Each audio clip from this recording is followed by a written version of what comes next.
मला असं वाटतं की ही ट्रेन सरळ जाणारी नाही आहे आयुष्याची, अशी ती गोल गोल गोल गोल अशी चक्रव्यूहासारखी अशी आहे. आणि एखादा माणूस उतरून गेला तरी तुम्हाला तो प्रवास पूर्णच करायचा आहे ना.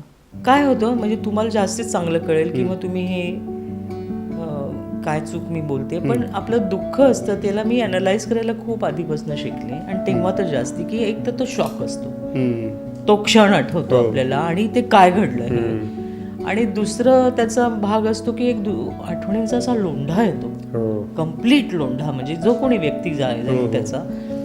आणि तिसरं असतं की आपण याच्या विनापुढचं आयुष्य जगायचं. तर ह्या तिघांचा एक चेंडू होतो आणि तो कधीही कुठूनही आदळतो, तो कधीही तुमच्यावर हिट होऊ शकतो आणि तुम्ही 4 तासांनी किंवा 4 वर्षांनी पण होऊ शकतो. तर ते तेवढी समज मला आली. आणि माझं एवढंच होतं की मला सखीचं कुठलंच म्हणजे कुठला स्तर बिघडू द्यायचा नव्हता, म्हणजे इमोशनल नाही किंवा तिचं जगणं किंवा काय. आणि मी खरंच सांगते की मी असा विचार केला, ओके हा रोल आलाय का मला, असं झालं मला. अच्छा असं निभवायचं आहे का आता.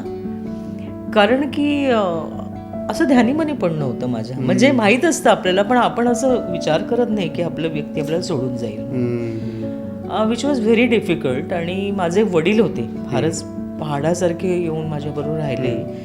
आणि तेव्हा मला वाटतं सारिकाच्या बोलण्यामुळे माझ्यावर परिणाम, तू क्या करने वाली है अभी. मी म्हटलं की मेरे पास तो ॲक्टिंग ही है, तेच करेन, बघूया म्हणजे काही काम. ती म्हणाली मग मी तिथे असिस्टंट कॉस्ट्युम्समध्ये असिस्ट करत होते हे रामला, जिथे मोहन गेला त्या. कारण मी नुसती जाऊन काय करू, म्हणून मी तिथे ते काम घेतलं होतं. ते म्हणाले की दुसरे शेड्यूल आहे, तुला यावं लागेल 5 दिवसांनी. तर मी वडिलांकडे पाहिले, म्हणाले जा ठीक आहे मी जाते. मग ना मी जाऊन ते काम पूर्ण केलं, कारण की सारिकाचं म्हणणं होतं की मग ते माझं पेमेंट पण होईल, I can start my life you know. आणि मी माझं काम फार सिन्सिअरली केलं होतं, त्यामुळे ते म्हणजे ते माझे असं नाही वाटत त्यांनी मला पैसे दिले, माझ्या हक्काचे ते मी मिळवले. आणि कामाला सुरुवात केली, पण वाईट खूप वाटलं. वाईट म्हणजे कसं आहे की डॅडी होते तर मला लागलं नाहीये, काही झालं नाहीये, ठीक आहे. तेही असं वागत होते, काही झालं नाही. आम्ही सखीला असं की आठवण आली तरी आठवण येऊ द्यायची, आपण मोहनची काढायची आठवण व्यवस्थित, त्याच्याविषयी बोलायचं हे ते. तिला जसं कळेल तसं कळेल, पण तिचं भावविश्व बिघडू नाही द्यायचं की तिची शाळाच बदलली, गावच बदललं, सगळंच बदलून टाकलं आणि वडील नाहीये, असं नाही करायचं. सिंपथी देतात लोक. हां, आणि मला तिला सहानुभूतीच्या लाटेवर वाढवायचंच नव्हतं. ऑल इज वेल, ठीक आहे करूया, असं खूप जणांच्या आयुष्यात येतं ना. मी काय एकटी आहे का, लाखो बायकांनी हे सहन केलं असेल. आणि तर आपल्याला काम करायचं आहे आणि आता मला ब्रेडविनर व्हायचं आहे.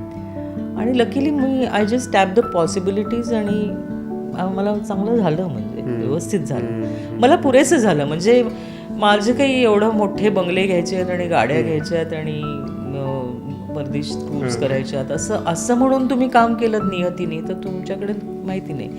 पण मला छान काम करायचं आहे आणि मला पुरेसे पैसे मिळवायचे, तर तसं झालं. म्हणजे आणि सगळं मिळालं ना तरी याच्या हव्यास असलेल्या माणसाला कधीच समाधान नाही, काहीच नाही, कधीच मिळत नाही. पण मला ते जाणवत राहतं. पण मला सखी होती म्हणून मग माझे वडील पण गेले 8 वर्षांनी. आणि मग ते असं झालं की ओके, म्हणजे गेलेल्या माणसाचे कपडे आवरायचे, त्यांची कागदपत्र आवरायची आणि त्यांच्या विना पुढे जायचं आहे आपल्याला, चांगल्या आठवणी काढायच्या आहेत. तर मला असं वाटलं की आठवणीपेक्षा त्यांना आवडेल तसं जगायचं.